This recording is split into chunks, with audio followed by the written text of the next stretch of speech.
स्वागत है YouTube channel study for student में। दोस्तों, मैं नितेश आज आप लोगों के साथ डिस्कस करेंगे भारतीय राज्य व्यवस्था या इंडियन पॉलिटिक्स। ओके दोस्तों, चैनल को सब्सक्राइब करें, लाइक करें और दोस्तों को शेयर करें। चलिए दोस्तों शुरू करते हैं। दोस्तों, पहला क्वेश्चन है, शासन की एकात्मक पद्धति का लाभ है। शासन की एकात्मक पद्धति का लाभ है। दोस्तों, शासन की एकात्मक पद्धति का लाभ क्या है? ऑप्शन ए, अधिक अनुकूलनशीलता, बी, दृढ़ राज्य, सी, जनता द्वारा अधिक सहभागिता, डी, सत्तावाद की कम संभावनाएं। दोस्तों, उत्तर हो जाएगा बी, दृढ़ राज्य। ओके दोस्तों, नेक्स्ट चलते हैं।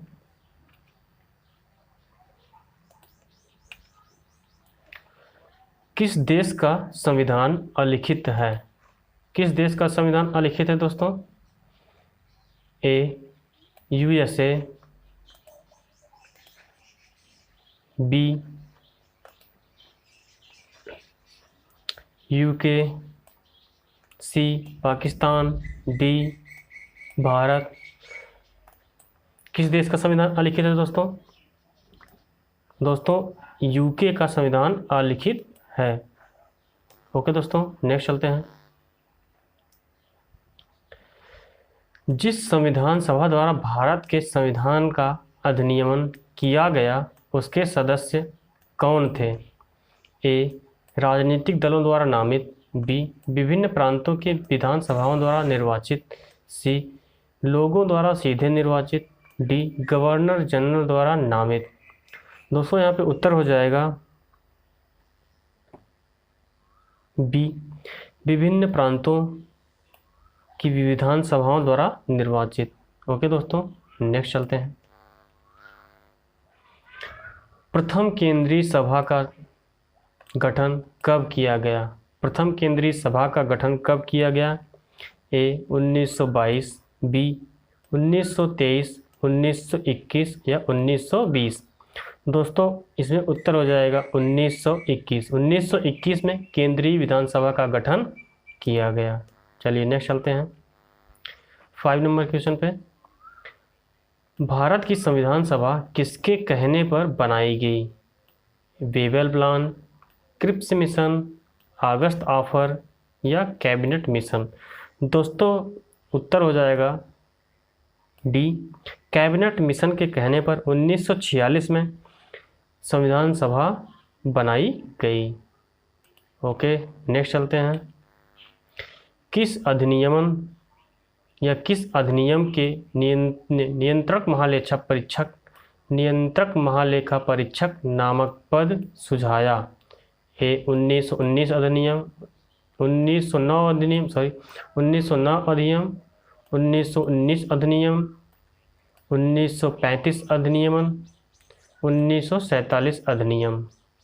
दोस्तों, उत्तर हो जाएगा बी, 1919 भारत के महालेखा परीक्षक या भारत के सचिव को नियुक्त किया जाएगा। चलिए नेक्स्ट चलते हैं। भारत का संविधान अध्यक्ष कौन था? भारत का संविधान अध्यक्ष कौन था? Doctor Bhimrao Ambedkar, doctor Rajendra Prasad, doctor BN Rao, Pandit Jawaharlal Nehru. दोस्तों, उत्तर हो जाएगा डॉक्टर राजेंद्र प्रसाद। डॉक्टर राजेंद्र प्रसाद दोस्तों संविधान सभा के अध्यक्ष थे। भारत की अंतःकालीन संसद में कितने सदस्य थे? भारत में अंतःकालीन संसद में कितने सदस्य थे? ए, 296, बी, 313, सी, 318, डी, 316। दोस्तों, उत्तर हो जाएगा 296। 296 सदस्य अंतःकालीन सदस्य थे संसद में। चलिए नेक्स्ट चलते हैं। कौन भारतीय संविधान की प्रारूपण समिति के सदस्य नहीं थे? प्रारूपण समिति के सदस्य दोस्तों कौन कौन नहीं थे इसमें? बी आर अम्बेडकर, अलादी कृष्णा स्वामी, गोपालचारी, कृष्ण अयंगर, राजेंद्र प्रसाद। दोस्तों गोपालचारी, डॉक्टर राजेंद्र प्रसाद, ये दोनों संविधान की प्रारूपण समिति के सदस्य नहीं थे। बी आर अम्बेडकर, अलादी कृष्णा स्वामी, ये प्रारूपण समिति के सदस्य थे। दोस्तों बी आर अम्बेडकर अध्यक्ष थे प्रारूपण समिति के M Munshi, Alladi Krishna Swami Ayyangar, N Madhavrao, P D Khaitan एवं एन गोपाल कृष्ण अयंगर, मोहम्मद सादुल्लाह इसके सदस्य थे। चलिए दोस्तों आगे चलते हैं। स्वतंत्रतावाद किसका द्योतक है? स्वतंत्रतावाद किसका द्योतक है? ए स्वतः उदारीकरण, बी प्रवृत्ति तथा बर्ताव, सी सामाजिक राजनैतिक आर्थिक पहलुओं की स्वतंत्रता, डी धार्मिक रूढ़िवादिता। दोस्तों इसमें उत्तर हो जाएगा सी सामाजिक राजनैतिक आर्थिक पहलुओं की स्वतंत्रता। ओके नेक्स्ट चलते हैं। संविधान की प्रस्तावना में भारत को निम्न में से किस रूप में घोषित किया गया? ए प्रभुसत्ता संपन्न लोकतांत्रिक गणराज्य, एक समाजवादी लोकतांत्रिक गणराज्य, एक प्रभुसत्ता संपन्न समाजवादी पंथ निरपेक्ष लोकतांत्रिक गणराज्य, या एक गणराज्य। दोस्तों इसमें उत्तर हो जाएगा सी एक प्रभुसत्ता संपन्न समाजवादी पंथ निरपेक्ष लोकतांत्रिक गणराज्य। ओके नेक्स्ट चलते हैं। संविधान की प्रस्तावना में भारत को कहा गया? ए सर्वसत्ताधारी लोकतांत्रिक समाजवादी धर्मनिरपेक्ष गणराज्य, बी समाजवादी लोकतांत्रिक धर्मनिरपेक्ष गणराज्य, सी लोकतांत्रिक सर्वसत्ताधारी धर्मनिरपेक्ष समाजवादी गणराज्य, डी सर्वसत्ताधारी समाजवादी धर्मनिरपेक्ष लोकतांत्रिक गणराज्य। दोस्तों उत्तर हो जाएगा डी सर्वसत्ताधारी समाजवादी धर्मनिरपेक्ष लोकतांत्रिक गणराज्य। ओके दोस्तों नेक्स्ट चलते हैं।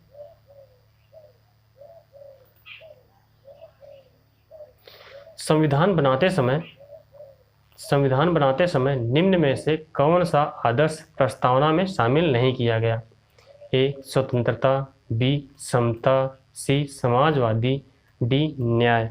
दोस्तों उत्तर हो जाएगा सी समाजवादी।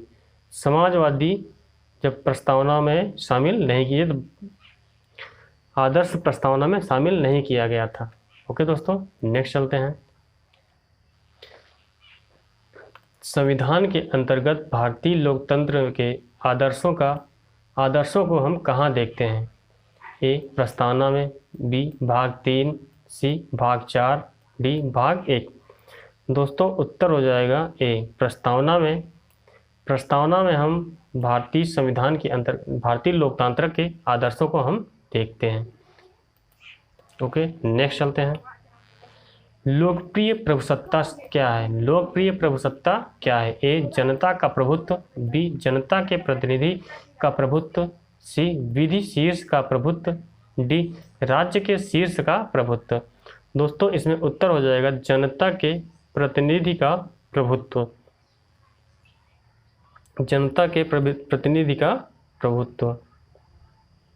ओके नेक्स्ट चलते हैं। भारत के पूर्ण संप्रभु लोकतांत्रिक गणराज्य कब बना? भारत पूर्ण संप्रभु लोकतांत्रिक गणराज्य कब बना? ए 26 जनवरी 1949, 26 नवंबर 1951, 26 नवंबर 1903, 26 नवंबर 1949। दोस्तों उत्तर हो जाएगा 26 नवंबर 1949 को यह पूर्ण संप्रभु लोकतांत्रिक गणराज्य बना था। नेक्स्ट चलते हैं दोस्तों। संविधान की उद्देशिका या प्रस्तावना का में संशोधन कितनी बार किया गया?